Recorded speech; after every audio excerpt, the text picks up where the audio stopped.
Bienvenidos a la clase de Biología. Hoy vamos a hablar del sistema nervioso en animales. Este es el que se encarga de coordinar todas las funciones del organismo en relación con los estímulos que recibe del ambiente, tanto interno como externo, para generar respuestas en el momento determinado y que sean adecuadas. Este sistema presenta diferentes grados de organización dependiendo de la simplicidad o complejidad del organismo estudiado. Los invertebrados son aquellos animales que no tienen columna vertebral. En las hidras, las medusas y los corales, el sistema nervioso va a estar formado por una red de células nerviosas que se interconectan entre sí, vinculando receptores periféricos con las células musculares que generan sus movimientos.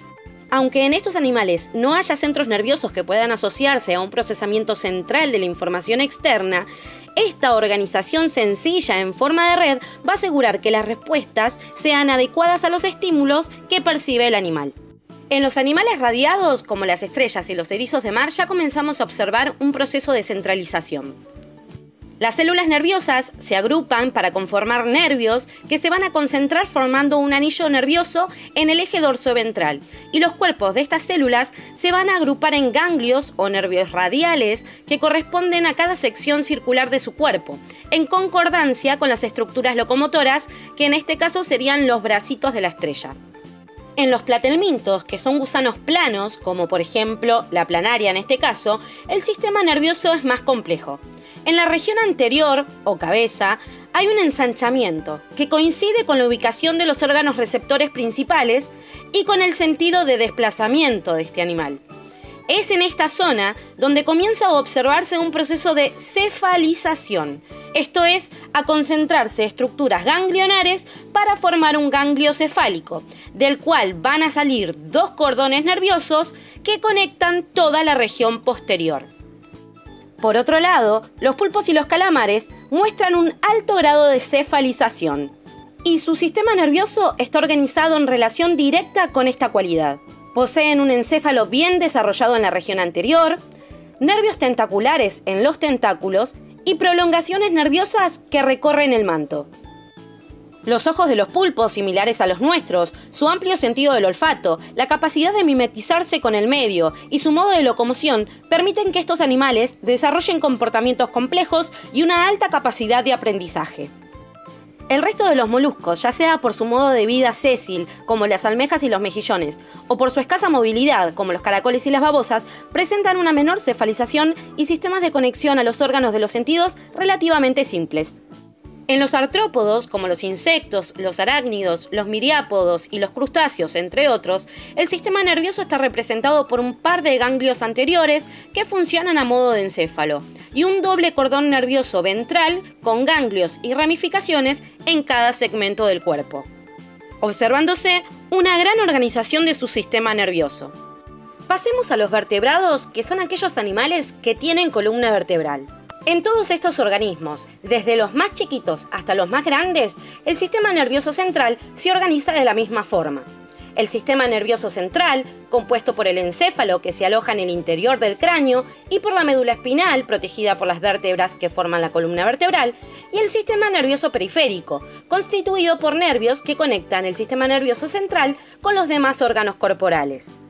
Sin embargo, dentro de los vertebrados hay grandes diferencias en cuanto al desarrollo y la complejidad del sistema nervioso, en especial en el encéfalo. Estas diferencias se relacionan con el modo de vida de los animales y con la inteligencia, entendida como la capacidad de aprender, que estos organismos manifiestan. En esta imagen podemos ver el sistema nervioso central de los diferentes tipos de vertebrados. En todos los casos el encéfalo va a estar formado por el cerebro, los bulbos ópticos y olfatorios, el mesencéfalo o cerebro medio, el cerebelo y el bulbo raquídeo, que se continúa fuera del cráneo con la médula espinal. Al comparar el desarrollo de estos órganos en los distintos grupos de vertebrados, se pueden comprender los diferentes niveles de procesamiento de la información que captan y sus respuestas instintivas o aprendidas. En los peces, las secciones más prominentes del encéfalo están representadas por los lóbulos olfatorios y por el cerebelo.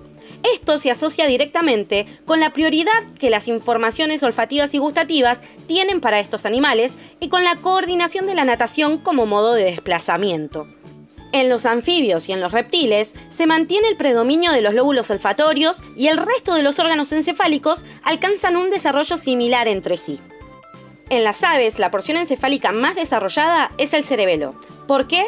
Porque este es el órgano que permite una precisa coordinación de los movimientos durante el vuelo y el mantenimiento del equilibrio. En los mamíferos se observa un cerebro más desarrollado que el resto de los órganos encefálicos, que ocupa la mayor parte del cráneo.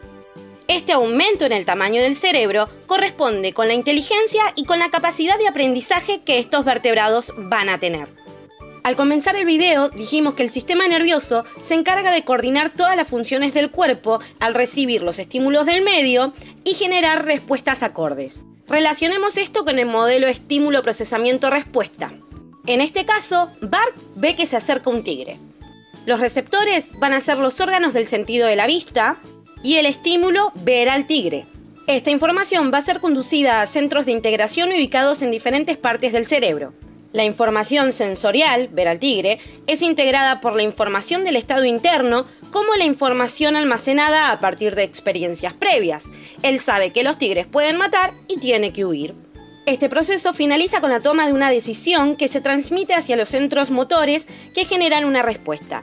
En este caso, los efectores van a ser musculares y le van a permitir a Bart escapar.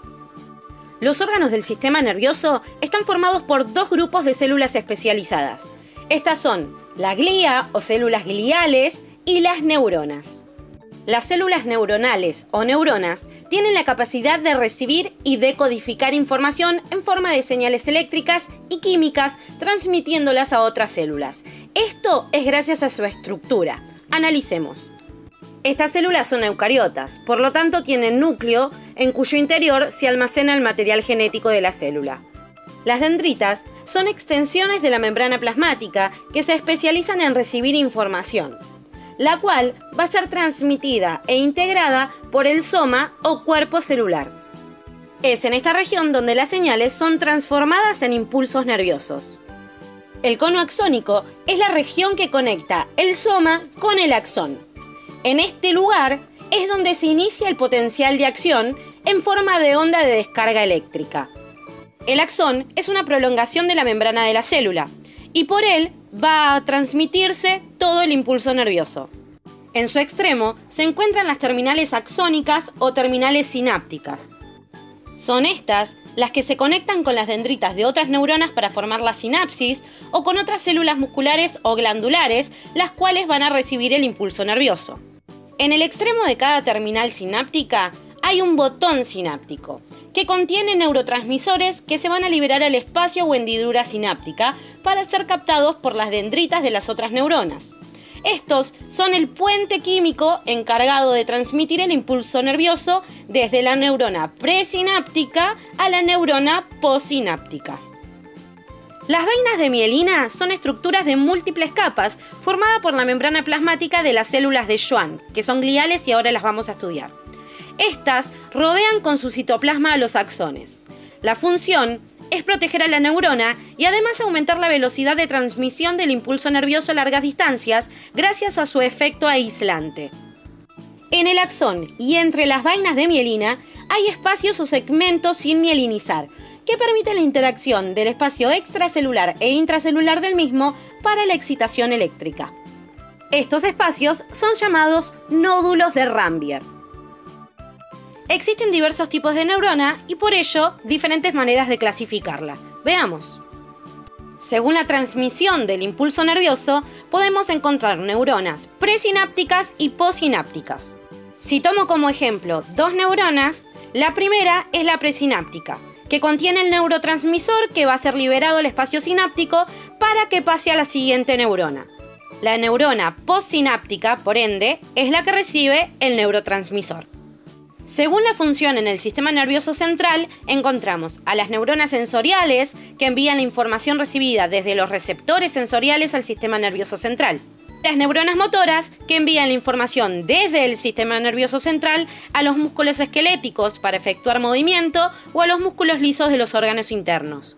Y las interneuronas, también llamadas integradoras o de asociación, que se conectan con otras neuronas pero nunca se van a conectar con receptores sensoriales o fibras musculares.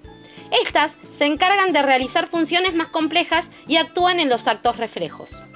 Según la dirección en la que viaja el impulso nervioso, a las neuronas sensitivas se las llama aferentes, porque transportan el impulso desde los receptores u órganos sensoriales hacia el sistema nervioso central, y las neuronas motoras son neuronas eferentes, porque transportan los impulsos nerviosos fuera del sistema nervioso central hacia los efectores como los músculos o las glándulas.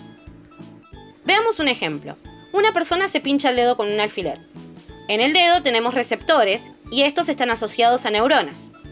El estímulo entonces va a viajar por neuronas sensitivas, que son la vía aferente, hacia la médula espinal, que es parte del sistema nervioso central.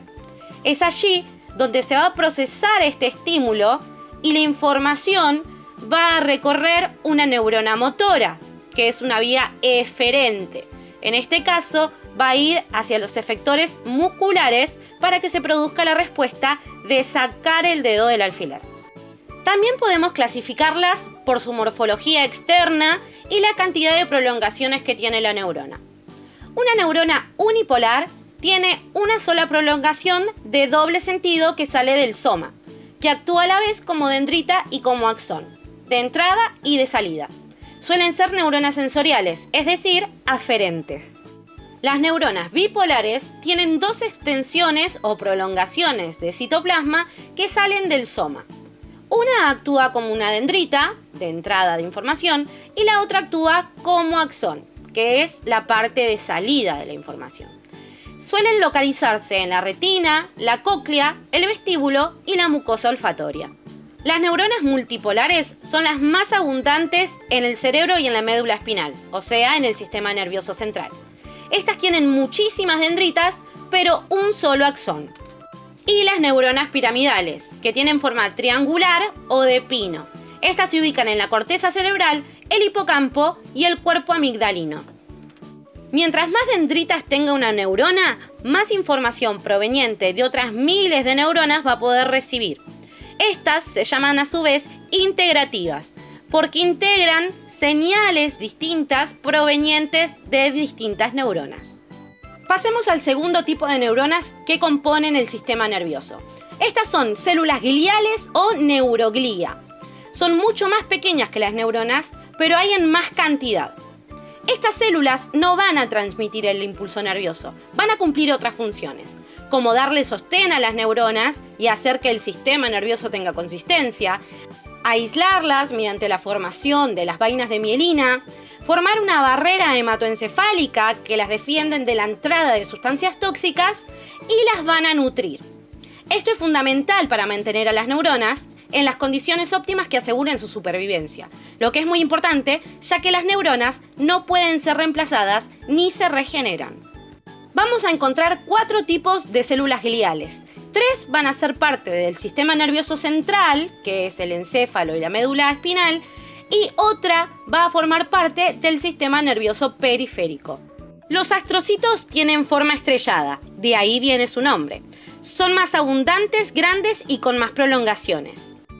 Estos separan el tejido nervioso de los demás tejidos del organismo. Forman la barrera hematoencefálica, que es impermeable y selectiva, actuando como un filtro entre la sangre y el sistema nervioso, controlando el paso de nutrientes como oxígeno y glucosa y otras sustancias como agua, hormonas, vitaminas, fármacos, entre otros.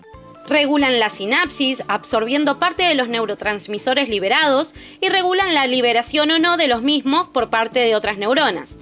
Brindan soporte físico a las neuronas, fagocitan y destruyen restos neuronales. Son responsables del proceso de gliosis, que se da cuando se producen daños cerebrales y estos astrocitos se reproducen rellenando los espacios de las neuronas perdidas formando cicatrices. Protegen al sistema nervioso central del ataque de agentes patógenos, controlan y restringen el paso de sustancias tóxicas. Además, las prolongaciones hacen más herméticas las sinapsis, evitando la dispersión de neurotransmisores. Los oligodendrocitos son más pequeños que los astrocitos. Emiten prolongaciones escasas y poco ramificadas que rodean a muchos axones del sistema nervioso central, formando capas de mielina.